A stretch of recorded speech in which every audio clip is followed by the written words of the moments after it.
Bom dia, meus amados irmãos. Vos saúdo na graça e na paz de nosso Senhor e Salvador Jesus Cristo.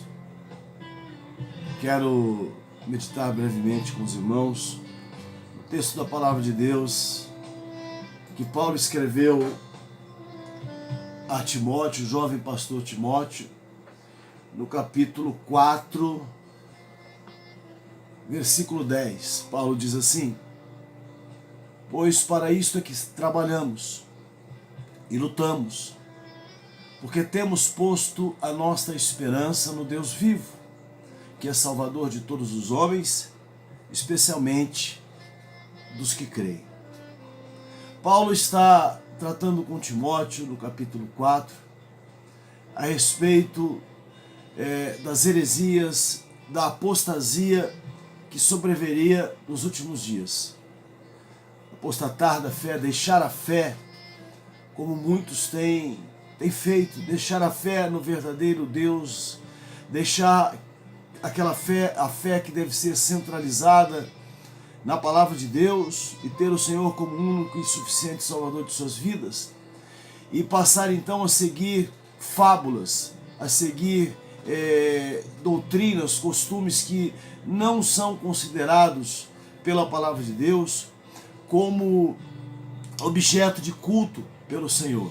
Veja que no próprio capítulo 4, no versículo 7, Paulo diz a Timóteo o seguinte: mas rejeita as fábulas profanas e de velhas, exercita a ti mesmo na piedade.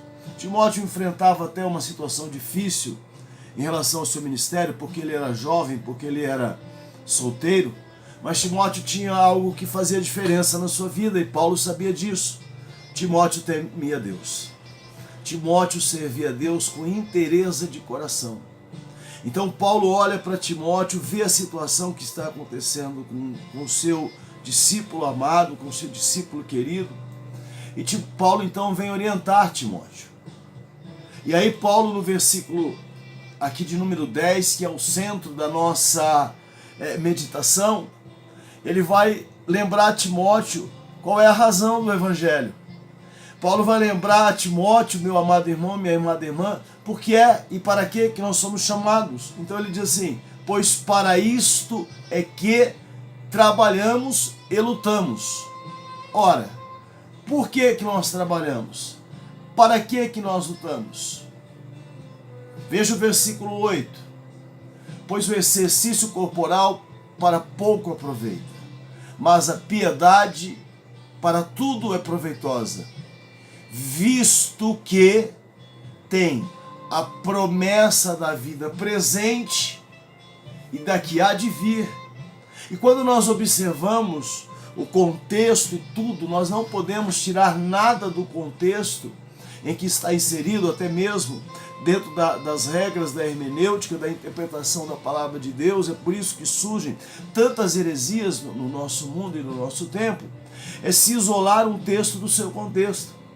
E quando a gente observa no mundo odierno, nos dias em que nós vivemos, nós percebemos que a piedade não tem sido uma prática constante no meio religioso, no meio evangélico. Por isso eu sempre lembro aos irmãos: queira ser cristão, procure ser cristão, queira ter a mente de Cristo, trabalhe para ter a mente de Cristo, viva e pratique a sua fé de uma forma tal que o seu pensar seja como o pensar de Jesus.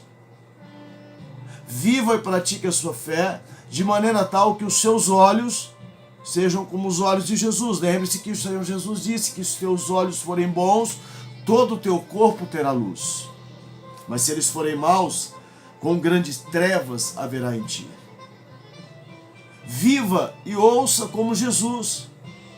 Jesus ouvia aqueles que estavam sofrendo. Jesus parava para ouvir. Porque quando nós ouvimos aqueles que estão sofrendo, nós começamos a ter uma dimensão diferente do nosso próprio sofrimento. Porque nós vamos observar que existem pessoas que estão sofrendo mais do que nós. Viva e fale como Jesus. Fale como Jesus, fale como Jesus. Lembre-se quando Jesus pregava um discurso duro, quando Jesus convidava o povo à salvação e quando Jesus estava ali de forma incisiva, chamando a atenção daquele povo, e as pessoas começaram a ir embora. Os seus discípulos lhe disseram o quê? Mestre, esse discurso é muito duro. Quem poderá suportá-lo? Porque a multidão está indo embora.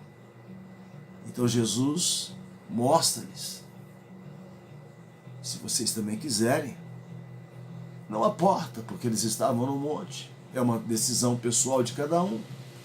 Então os seus discípulos lhe respondem: Mestre, para onde iremos nós, se só tu tens palavras de vida eterna? Quero lembrar e convidar você nesse momento. Paulo está dizendo a Timóteo que nós devemos nos exercitar a piedade.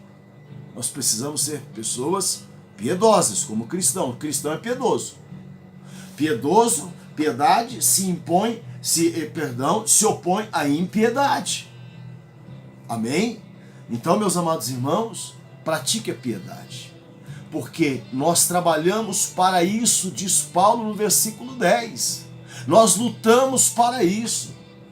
Lutar é enfrentar, lutar é empreender força, lutar é não desistir. Você luta, aleluia, para servir a Deus. Você luta pelas pessoas que você ama, você luta por diversas causas. Nós trabalhamos para isso, para a vida eterna, não só nossa, mas daqueles que amamos. Porque a nossa esperança, como diz o texto aqui, olha, versículo 10, a nossa esperança está no Deus vivo. Aleluia. E aí Paulo, para completar e para a gente concluir aqui, por causa do tempo, o Deus vivo é Salvador de todos os homens. De todos os homens. Amém? Então todos merecem, todos são dignos de receber a graça, a misericórdia e o perdão de Deus. Não somos nós que vamos determinar quem pode ou quem não pode receber o perdão de Deus, porque quem perdoa é Deus. Porque se nós fizermos isso, estamos julgando e vamos incorrer no erro dito por Jesus no Evangelho de Mateus, no capítulo 7, a partir do versículo 20. Nós não podemos julgar, porque da mesma maneira e com a mesma medida que julgarmos, seremos medidos e seremos julgados. Então Paulo diz assim: é Salvador de todos os homens, especialmente dos que creem. Então Paulo também diz que a fé vem pelo ouvir, e o ouvir pela palavra de Deus. Se você tem a mente de Cristo, se eu tenho a mente de Cristo, nós devemos falar como Jesus e levar as palavras de vida eterna para todos aqueles que nos ouvem. Deus forte, Deus poderoso, nós estamos diante da Tua santa presença, meu Pai, e eu oro nesse momento, abençoo, Senhor, a vida de cada um dos meus irmãos que me ouve. Pai, eu te peço que em nome de Jesus o Senhor venha trabalhar na mente, na alma, no coração de cada um, que o Senhor venha fortalecer e aumentar a fé de cada um, Senhor, na caminhada, na jornada, na carreira que lhes está proposta. Peço, Senhor, que o Senhor os sustente com mão forte, com mão poderosa, todos os dias da sua existência, meu Pai, e que todas as vidas, todos os familiares, todos aqueles pelos quais eles têm orado e intercedido, sejam salvos em nome de Jesus. Amém. E graças a Deus. Meus irmãos, fiquem todos na graça e na paz de nosso Senhor e Salvador Jesus Cristo. Um forte abraço. Bom dia, boa tarde, boa noite.